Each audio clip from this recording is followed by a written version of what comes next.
Pues es arranque de semana y por supuesto hay mesas que ya estábamos empezando a platicar un poco de un tema que no incluimos, pero porque no adivinábamos qué iba a suceder este fin de semana y que tiene que ver con esta situación de Medio Oriente. Bienvenidos porque ya están con nosotros esta mañana. Ernesto Barajas de Morena, bienvenido. Muy buenos días, Erika. Un saludo a todos los que nos escuchan el día de hoy. Enrique Daud del Partido de Acción Nacional, bienvenido. Buen día, Erika. Muchas gracias por la invitación y buen día a todo el auditorio que nos escucha esta Oiga, mañana. y como siempre, gracias a Antares Pastelería. Qué barbaridad, porque hoy sí nos pusieron la tentación hecha pastel. Tenemos de moca, tenemos mini Matilda y tenemos chocolate.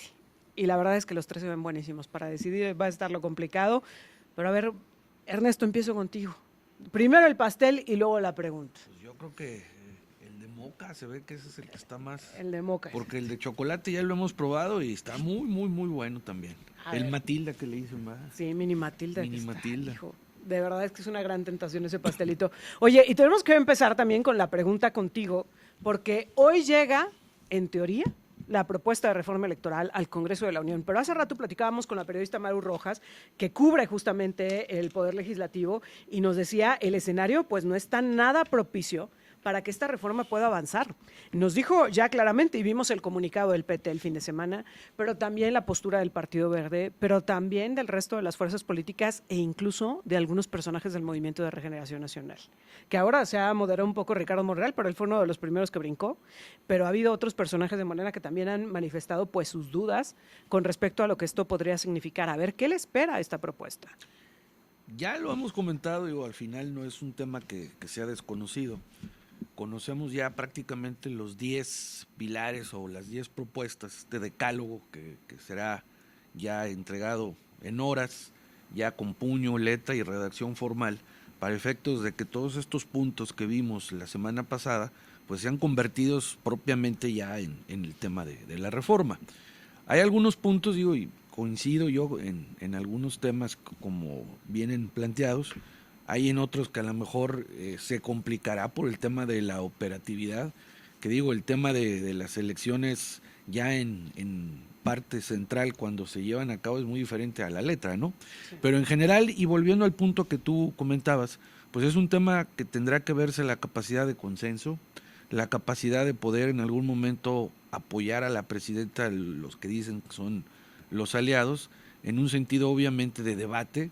He estado escuchando algunas voces a lo largo de la semana de diferentes fuerzas políticas en las que, bueno, pues al final la presidenta cumple con algo muy importante y ella lo dice y lo ha reiterado. Dice, en la gira que tuve para la elección y en los diferentes estados que he estado visitando a lo largo de este año que he estado en el mandato, pues la gente pide mucho y exige que se den este tema de cambio de reformas estructurales y electorales. Algunas de ellas que son las más sonadas en estos 10 puntos, como el tema de la designación de los famosos plurinominales, lo platicaba aquí la semana pasada, pues ya de una manera previa lo dicen, se tomarán en cuenta ahora a los segundos mejores lugares, o no me gusta decir perdedores, para los segundos que hayan tenido competitividad electoral. La presidenta decía en la presentación, segundos, terceros, cuartos o quintos lugares, dependiendo del partido, porque decía que la división va a quedar igual para las fuerzas políticas. Que ese es un tema tan interesante, porque si lo vemos en la conformación, yo me voy al tema más al Senado que al tema de las diputaciones. Las diputaciones creo yo que queda muy claro cómo quedarían esos 500 repartidos los 200. El punto y la discusión son las famosas listas. Las listas que centralmente mandan los partidos, donde incluyen personajes o incluyen perfiles que pues del todo no son 100% vistos con las capacidades o con la experiencia o la reputación para estar ahí. Hasta ahí quedo. Termino, pero lo que llama más la atención es el tema de cómo quedaría la conformación en el Senado, porque es un tema que a lo mejor si lo vemos desde un punto de vista de configuración en números, no es un tema que beneficie 100% a un partido hegemónico, Ahorita lo comentaremos, pero el tema también se me hace interesante, una reducción en el cual pues ya no haya tantos senadores plurinominales y nos basemos en los modelos que hubo hace algunas décadas donde entraban precisamente 2 por estado y uno que sería la menor fuerza relativa. Pero ahorita abundamos en eso. A ver, Enrique Daud, pues va a llegar esta reforma y cómo va a llegar al Congreso de la Unión. ¿Qué dice el Partido de Acción Nacional? Bueno, en el Partido de Acción Nacional estamos preocupados porque en estos 10 puntos que presentó la presidenta y la secretaria de Gobernación... Oye, perdón, primero no te ofrecí el pastel, ¿de cuál te voy a dar? Ya mismo, te ando dejando castigado también. Sí, del mismo está muy rico. Sí, comentarte que pues estamos preocupados porque la intervención del crimen organizado no está en ninguno de estos 10 puntos. El financiamiento ilícito que sabemos que existe y está comprobado, sobre todo en este libro de Scherer, donde un narcotraficante pues nos dicen que financió algunas gobernaturas en el 2021 y nunca se ha hecho nada, campañas completas. La violencia política, no se habla de la violencia política ni tampoco de la captación del crimen en las elecciones. ¿Qué esperamos? Pues que frenar la intervención criminal, no al financiamiento ilegal de las campañas, no permitir la postulación de candidatos involucrados en el crimen organizado, lo que recientemente pasó en Tequila, Jalisco. Es incongruente que en estos 10 puntos no exista nada para prevenir este tipo de cosas, no a la violencia política, cuántos candidatos o candidatas han matado. Entonces, y tampoco nos hablan de las sanciones hacia este tipo de personajes. Y de los 10 puntos que presentan, bueno, ya estuvimos hablando de las diputaciones plurinominales, hay cosas que no están muy claras. El gasto, el gasto, dicen, le van a reducir un 25%, le van a quitar al INE, a partidos políticos, a los OPLES, a los tribunales electorales, o sea, a las personas que dictaminan las elecciones les van a quitar dinero. Pero hay un tema que nos preocupa más, que es el PREP. Van a quitar el PREP, pretenden quitar el PREP. Yo pienso que las personas que están haciendo esta iniciativa de ley nunca han estado en una elección. Yo te puedo decir que he estado en 4 o 5 elecciones, he sido representante ante una comisión distrital y todo este proceso para llegar al día de la elección, pues lo sabemos todos los que andamos en esto. Primero los candidatos tienen que preparar sus cierres de campaña, luego tenemos que preparar la elección del domingo y somos un equipo, son equipos de campaña y de partidos que ya vienen cansados, llega el día de la elección, un día antes es muy complicado y todavía vas a llegar el domingo a las instalaciones de la comisión distrital desde las 7 de la mañana que abren sus actividades y aquí llegan los paquetes llegan después de las 11 de la noche. Sí. Y más ahora que va a haber consultas y que los pluris se van a votar en, no sé dónde va a estar la lista donde vamos a votar por un hombre y una mujer, o sea, va a ser una elección cansadísima. Y de muchas boletas. De muchísimas boletas, van a llegar después de las 11 de la noche, si bien nos va en las zonas urbanas, porque las zonas rurales llegarán hasta el siguiente en los día días posteriores, claro. ¿Y cómo se va a realizar un conteo? O sea, yo la verdad veo muy preocupante que quiten. Oye, decía Manlio Fabio Beltrones en el comunicado firmado por otros personajes también que estamos regresando a las elecciones de los 80s. Pero a ver, yo te quiero preguntar muy honestamente, Ernesto, ¿realmente la presidenta está tirándole a que le aprueben esta reforma electoral? ¿O ya con lo que ha visto de cómo están las fuerzas políticas, la va a descafeinar, está dispuesta a negociarla? Ella decía en la mañanera que no, pero yo te lo pregunto a ti, ¿está Morena dispuesta a negociar esta reforma electoral? ¿O lo van a jugar como el famoso plan C o ahora el plan D, ¿no? De, pues vamos a jugarlo como carta más bien para las elecciones. Pero esto significaría la ruptura de la alianza con el Verde y con PT. Ese es un tema muy interesante y te voy a explicar algo que quiero yo dejarlo en 2 comentarios muy puntuales. Primero, la presidenta pues se comprometió a lo largo de su campaña, lo decía en la intervención anterior, a presentar precisamente esta reforma con los sentidos, los puntos y las demandas que la población le pedía, ¿no? Yo ya la presenté. Bueno, pero al final, digo, ella como ejecutiva, titular del Ejecutivo de la Federación, dice, aquí están las propuestas, aquí está la construcción de lo que pide el pueblo, lo estoy entregando, aquí lo estamos dejando. Ya viene la parte complicada, ¿no? Ahora, de que se dé el tema o que en algún momento por ahí quede en el tintero, yo no creo que le vayan a cambiar.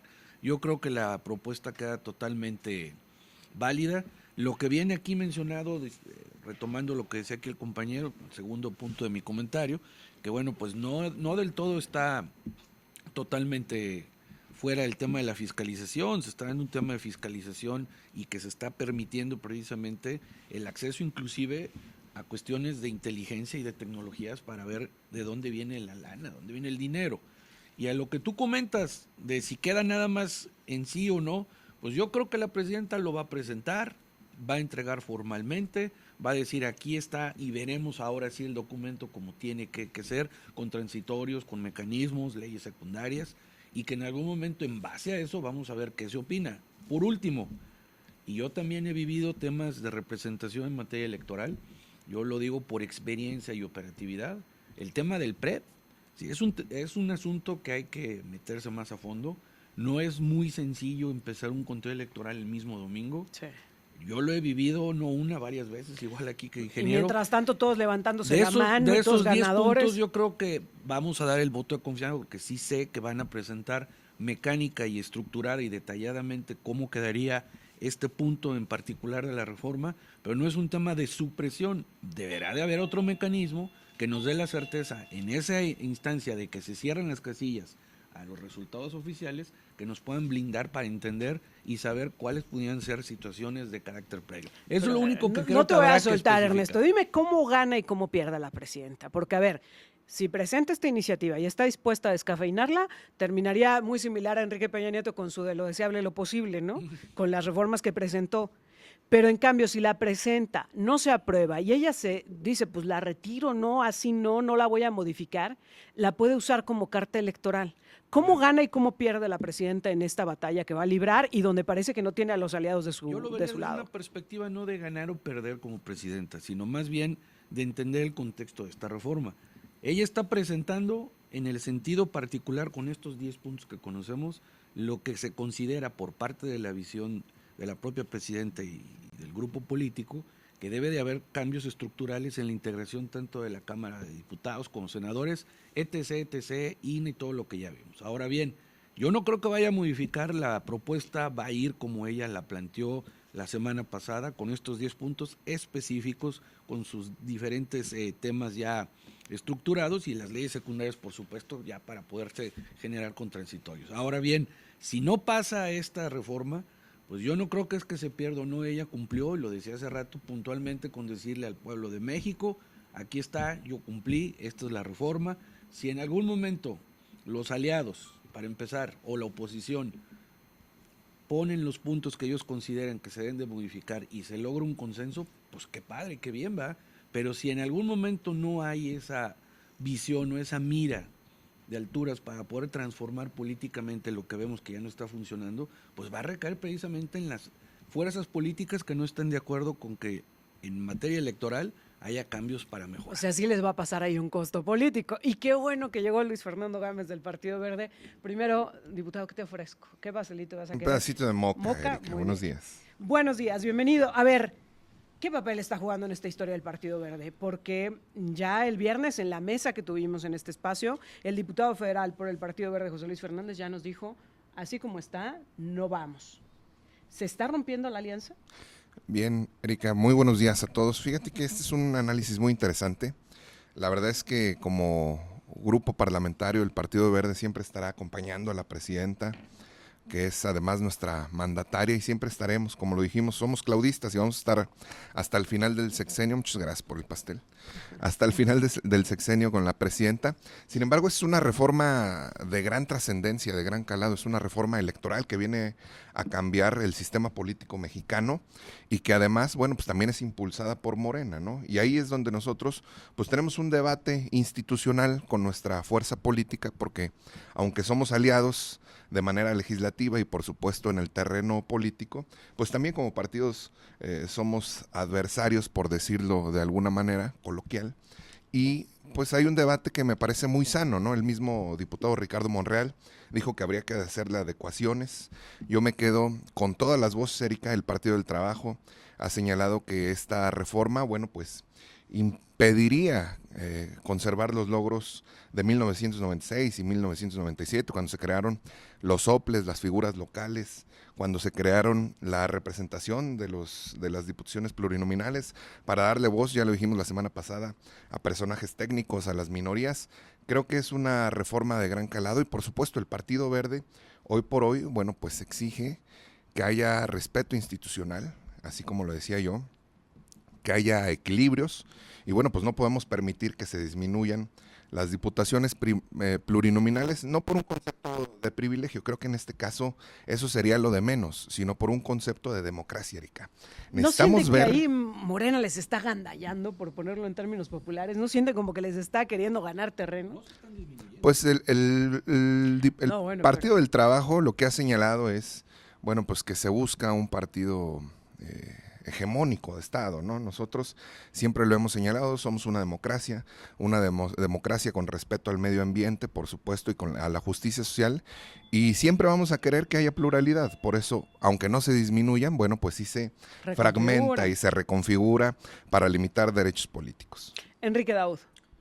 Pues nosotros planteamos desde el Comité Ejecutivo Nacional unas medidas para mejorar la representación democrática y devolver el poder al ciudadano, fortalecer la democracia y empoderar a la ciudadanía, un modelo de representación proporcional que elimine la sobrerepresentación en las cámaras, lo que pasó ahora en el 2024, registro oficial de compromisos de campaña ante el INE, mejores mecanismos de participación ciudadana y reforzar la autonomía del INE. Creo que le están tratando de quitar autonomía de todas maneras, incluso el recorte que le quieren hacer, pues no fortalece nada el trabajo del INE, y aparte dicen que no quieren duplicar esfuerzos, quiere decir que le van a quitar, aunque no desaparecen los soples, pues le quieren quitar operación a los soples, jalarla desde el INE y con menos dinero, pues no sé cómo le van a hacer.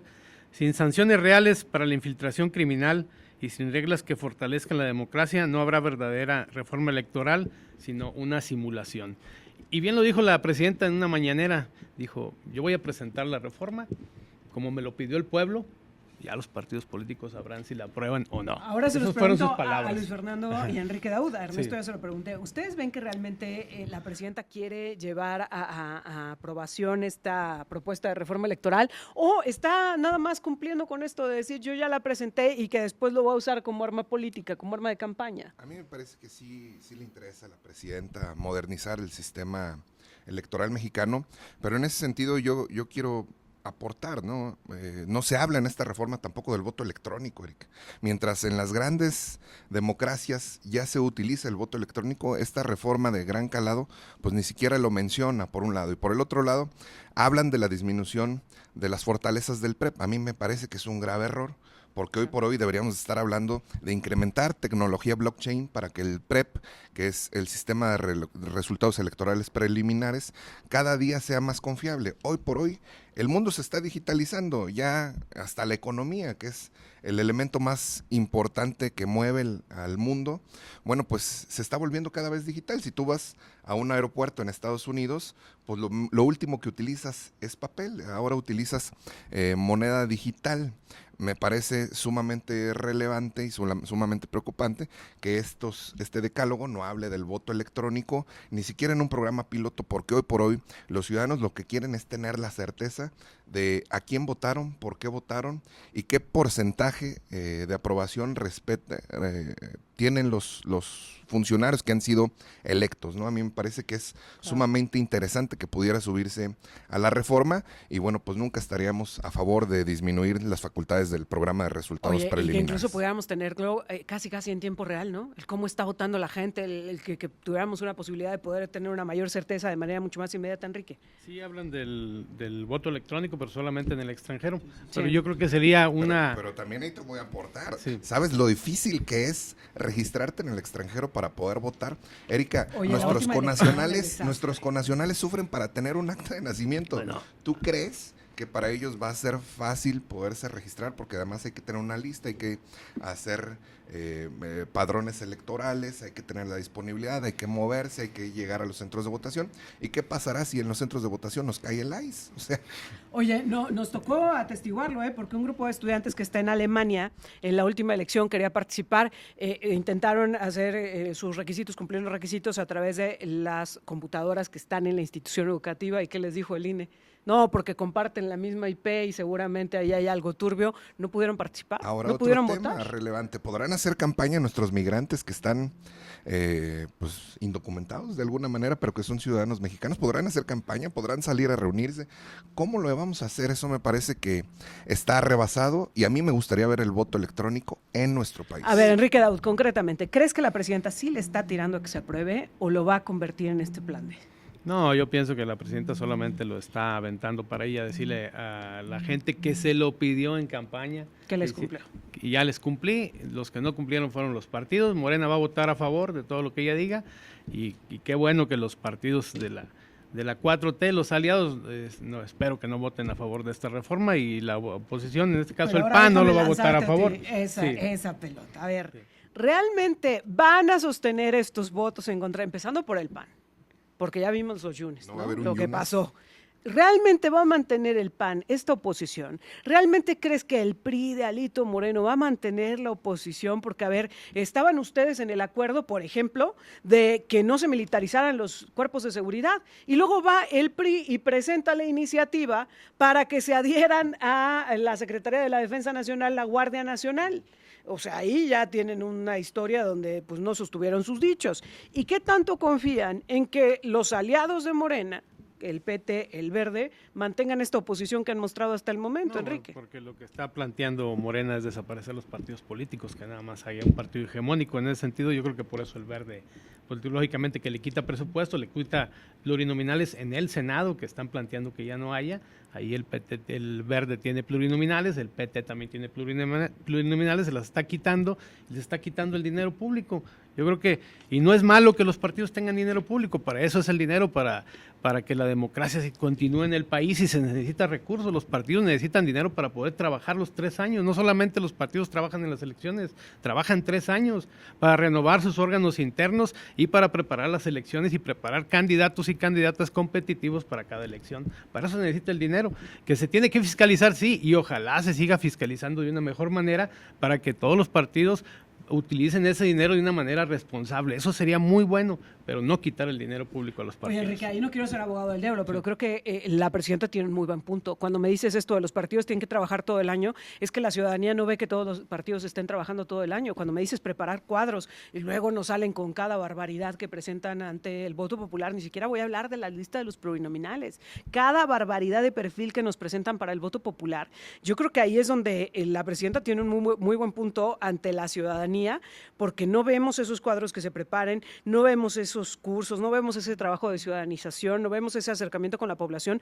por parte de muchos de los institutos políticos. Ahí es innegable que en el discurso popular, al menos, pues sí hay un cierto respaldo para la presidenta cuando habla pues de estos impresentables y de cómo no nos han garantizado ni los plurinominales, ni los de elección, ni los partidos políticos buenos perfiles a los cargos. Pero quiero hablar también de lo que está pasando con las OPLES. A ver, el Consejo Estatal Electoral y de Participación Ciudadana es el segundo que más preocupa en la estructura institucional electoral a nivel nacional, porque le debe dinero al INE, porque tiene problemas serios, financieros, operativos, porque las últimas elecciones las sacó adelante con los dientes. Esto lo dice el Instituto Nacional Electoral. Me preocupa el Consejo Estatal Electoral y de Participación Ciudadana de San Luis Potosí. Y en esta iniciativa, Ernesto, viene un recorte presupuestal para los organismos electorales locales.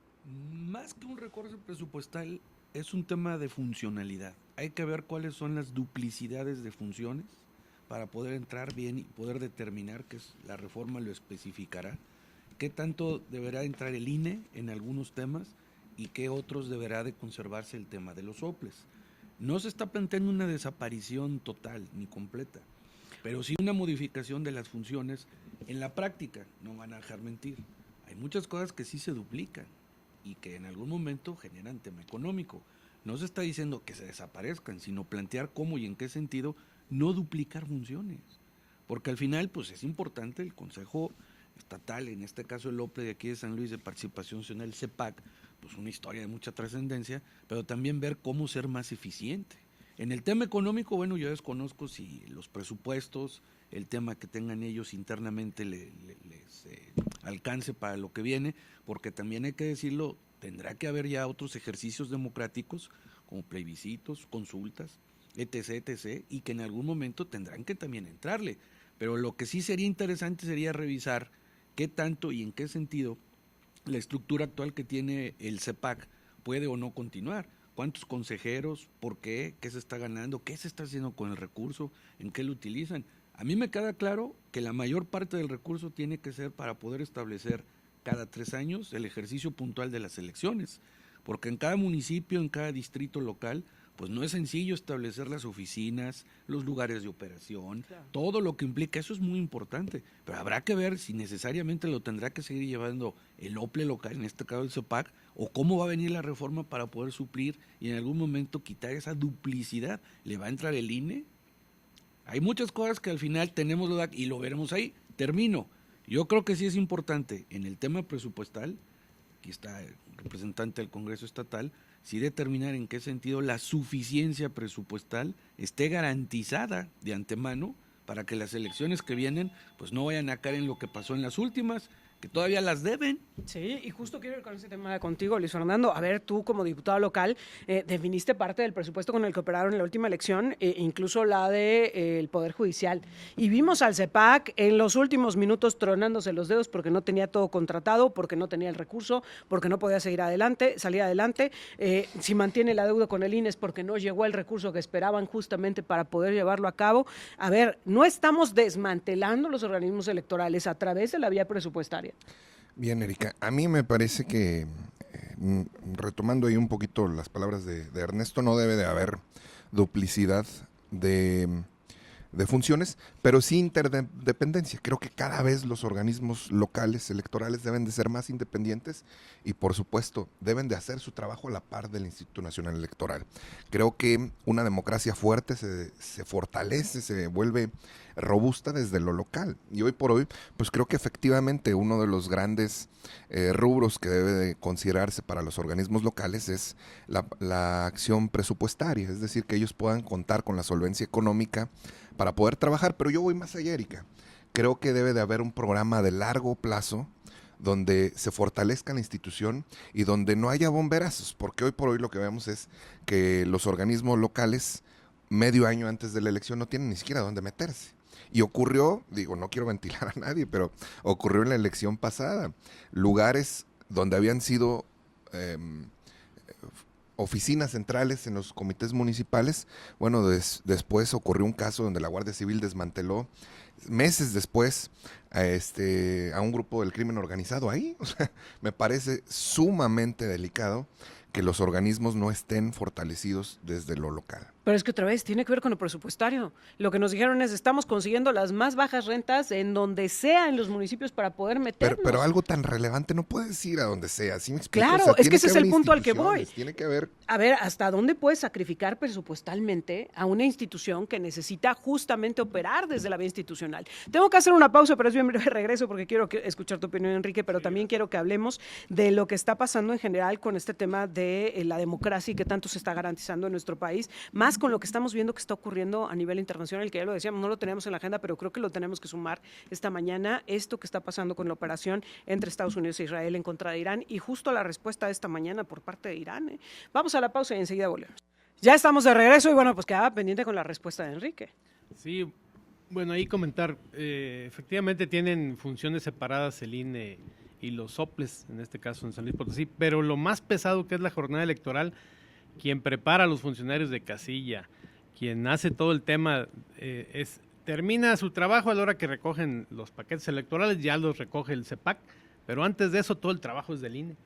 Entonces, pues yo creo que es el tema más complicado, es el de más gasto, es el de más trabajo, la capacitación de funcionarios de casilla, todo este tema, ¿quién los insacula el INE, él los prepara, él los lleva a las mesas de votación, y él lleva los paquetes electorales, ya nada más el CEPAC los recoge y los lleva a sus comisiones municipales o distritales. Entonces, pues no entiendo por qué el tema del dinero, si tienen un muy buen recurso asignado, si traen ya deuda atrasada de algunos años, pero no deberían tener este problema económico, sobre todo el CEPAC aquí en San Luis Potosí. Yo creo que tienen una muy mala administración, porque realmente el peso lo está llevando, el peso más fuerte lo lleva el INE. Sí hay que instalar 59 comisiones municipales, 15 distritales, pero no duran más que 8 o 9 meses, las instalan por ahí de septiembre a fin de año, no todas al mismo tiempo, las vienen instalando. Pero si les entregan el recurso al 5 para las 12, ahí creo que sí hay un problema muy fuerte, porque me dices, ¿cómo puede ser administrado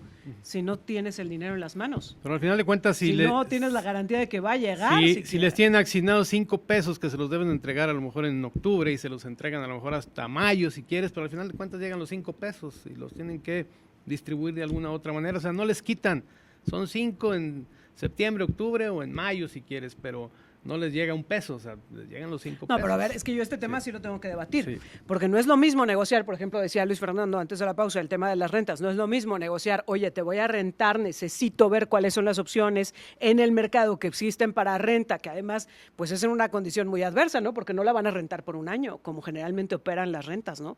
A ver, te lo voy a rentar nada más por tantos días, pero además la ubicación, pero además déjame ver, pero espérame y no la rentes ahorita.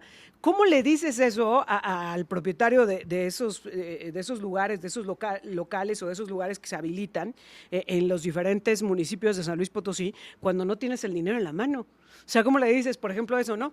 Me va a llegar el recurso en algún momento. Ahí guárdamelo, ahí apártamelo. Pues creo que sí es muy difícil operar así, Enrique. No, bueno, yo me refería, es que no puede ser, o sea, yo creo que lo que ellos deben no es eso, o sea, las deudas que tienen no es a locales o a casas que rentan en los municipios para instalarse durante el periodo electoral o en las comisiones distritales. Yo creo que no es lo que deben, habría que ver exactamente cuál es la deuda. Si tienen una deuda ante el INE, o sea, no es el recurso que le entregan a estas casas o a estos renteros, o sea, la deuda es de otro tipo. Entonces, lógicamente que sí les llega dinero, lo van distribuyendo, pero yo lo que creo es que pueden estar acá, sin conocer el tema, deben de estar acarreando un tema de recursos ya de años. No se está supeditando, no se está limitando la actuación del Consejo Estatal Electoral con el tema presupuestario, Ernesto. Porque, a ver, esto de te entrego, sí te voy a entregar los 5 pesos, pero hasta el último momento no le estamos amarrando, no estamos haciendo un poco que el Consejo Estatal Electoral tenga que estar ahí pues sumiso a la expectativa, generalmente en el conflicto, de estar esperando a ver cuándo llega ese recurso. Yo creo que aquí los tiempos son muy importantes. Si se otorgaron 5, 10, 15, el monto que sea que hayan otorgado ya, que ya fue aprobado y que ya debe de estar en ejercicio en este 26, pues yo creo que aquí lo importante sería ver y sobre todo analizar cuáles son los tiempos en los cuales se ocupa cada uno de los recursos para los cuales están fondeados. Más que un tema de si es necesario o no es necesario en el tema económico, hasta ahorita, porque esto todavía se está planteando, no es una reforma ya aprobada. Por lo tanto, entonces, este 26 pues deberá de cumplirse con el presupuestado ya. Más bien aquí la pregunta y la interrogante sería, en los tiempos en los que se les tiene que entregar, ¿por qué no se les entrega? ¿Verdad? Más bien el tema aquí es de dónde parte esa situación, porque pues ya fue aprobado el presupuesto, existe, está ahí, pues más que la cuestión no es un tema, yo no creo, ni lo quisiera dejar en la mesa que sea un tema de intención de no operatividad. Yo creo que ningún funcionario, y mucho menos ni el Congreso, ni el propio Ejecutivo, pues tiene esas intenciones. Más bien lo que habría que ver es cómo los tiempos sí se tienen que cumplir para que ellos también a su vez cumplan lo propio. Claro. Y que al final pues es un tema que no es de preocupación, más bien es de planeación. Habrá que ver ahí qué está pasando, porque una vez dices, bueno, por X, Z, claro, Y, se puede haber retrasado. Estamos de acuerdo, ya pasó, pero otra vez en el 26 y mucho más preocupante que suceda en el 27. Entonces yo creo que más bien hay que ver ahí y explicar el CEPAC en qué se está atorando o en qué no está fluyendo el tema económico. Luis Fernando Gámez.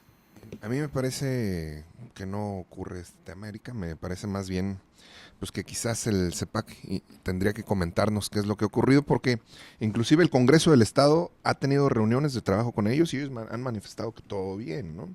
¿Cómo crees? Aquí han venido a decirnos, y no uno, varios consejeros nos han venido a decir aquí que no les llega en tiempo y forma el recurso por parte de la Secretaría pues de habrá Finanzas. que checarlo y por supuesto que estamos listos para cualquier intervención, para cualquier reforma que necesite nuestro Estado, porque lo principal es la democracia.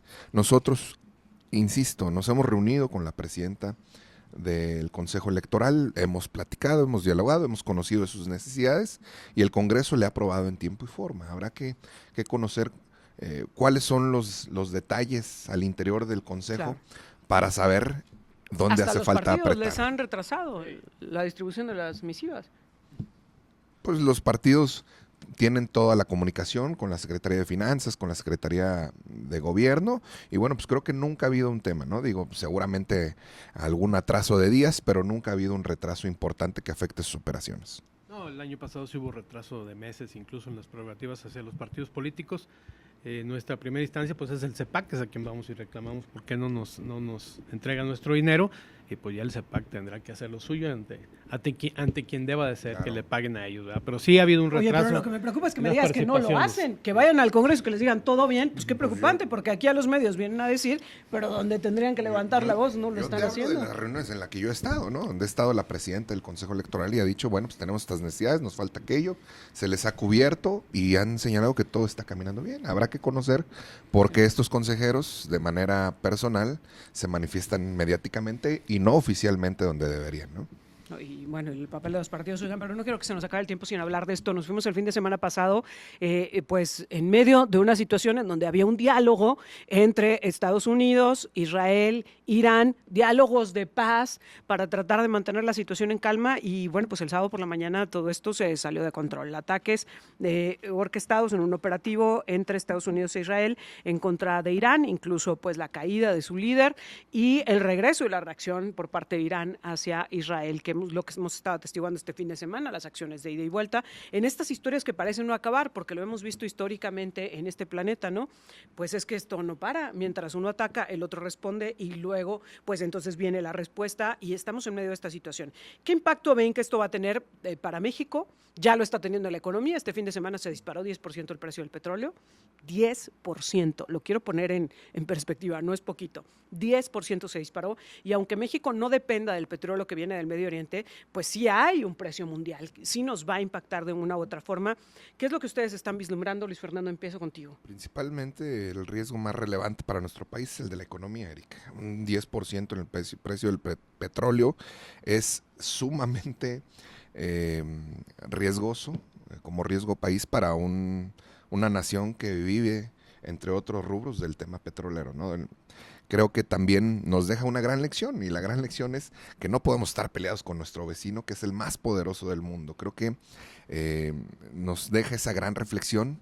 Si fue capaz de movilizar tropas hacia Medio Oriente a una enorme distancia y por supuesto realizar este tipo de intervenciones militares, nos deja la gran lección que debemos de ser más cautos en nuestra relación bilateral, que estamos además a un pasito de ellos, ¿no? Por supuesto, la economía se va a ver presionada en el primer semestre del año y creo que ese es el tema que más debe de preocuparnos a nosotros, porque hoy por hoy necesitamos saber cómo se van a comportar los mercados. Ya ha habido reacciones, ya ha habido también ajustes al precio y sin duda alguna eso va a impactar en el bolsillo de los ciudadanos de a pie, que somos nosotros, al cargar gasolina, al comprar insumos y por supuesto al incrementar el valor de las cadenas de suministro. Enrique Daud.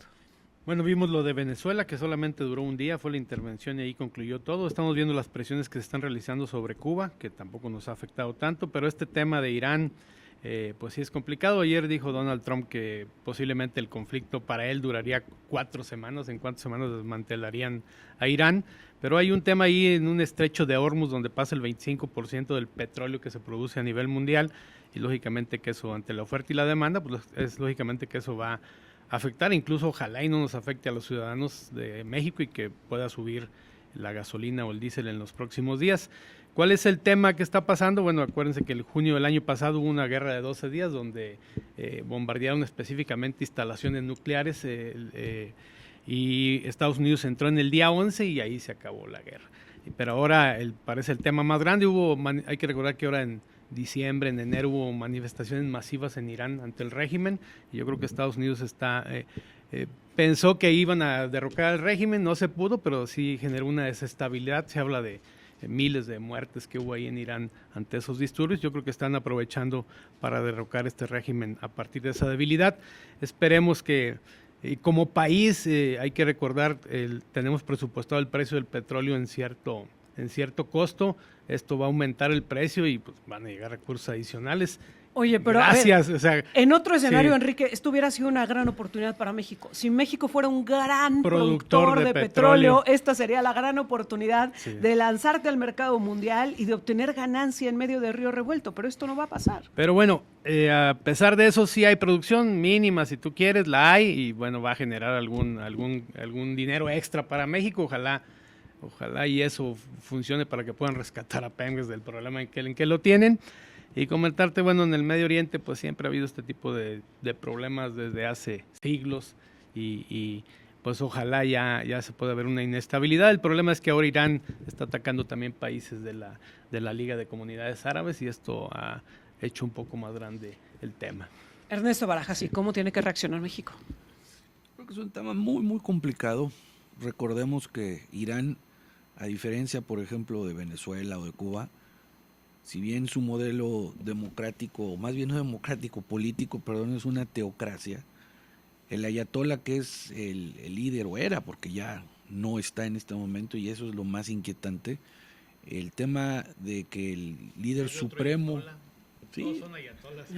Bueno, el que presidía precisamente el gobierno de Irán, pues un gobierno extremadamente religioso, donde tanto lo político, jurídico, económico, inclusive democrático, pues era hegemónico esa situación, y eso lo convierte en un tema de más análisis, muy especial, porque al final no dejemos de ver también de la perspectiva que, independientemente de las amenazas, de los programas nucleares, lo que en algún momento se maneja en el discurso, hubo una intervención directa y con consecuencias pues bastante funestas, donde Estados Unidos e Israel, pues en un ataque armado, beligerante, matan a quien de una o de otra manera, nos guste o no, pues era la voluntad de la mayoría del que estaba ahí en el parte religioso. A uno lo detienen, a otro lo asesinan. Entonces aquí viene el tema complicado, ¿no? Porque al final sí hay un efecto donde, en lo que yo pude estar leyendo el fin de semana, no hay mucha aceptación, pero todavía la hay por mucha gente en Irán, y esto va a tener consecuencias complicadas, geopolíticas, no nada más en lo económico, sino también en la parte de las revanchas. Pues no es para menos que llegue un intervencionismo de esta naturaleza y un acto bélico mate pues, prácticamente la parte más importante del gobierno central. Es complicado. Ahora bien, ¿cómo y en qué sentido se está expresando precisamente la postura del gobierno federal? Pues el no intervencionismo, va el respeto a la autodeterminación. Terminación de los pueblos, decía la presidenta. Que independientemente nos guste o no, bueno, pues ellos están conformados de esa manera. Que sí hay una escalada y que sí hay una situación en la que a lo mejor se estaba pasando en una situación de carácter bélico, pero bueno, yo creo que este tipo de no manotazos, bombazos en la mesa, pues lejos de abonar a un clima internacional de paz, a un clima de concordia, pues lo que vamos a ver van a ser respuestas no en mucho tiempo a futuro de lo que puede en algún momento generar este tema de intervenciones bélicas. Ahora bien, por la otra parte, y creo que es importante decirlo, sí va a abonar en algún momento a que Estados Unidos pues se está abriendo frentes, pues no nada más en el tema pues ya de muchos años conocido del Medio Oriente, sino también tanto con Rusia, con China. O sea, está escalando una situación que sí preocupa. Yo creo que lo más prudente es entender eso, o sea, no intervenir y estar a la expectativa de que las situaciones no escalen.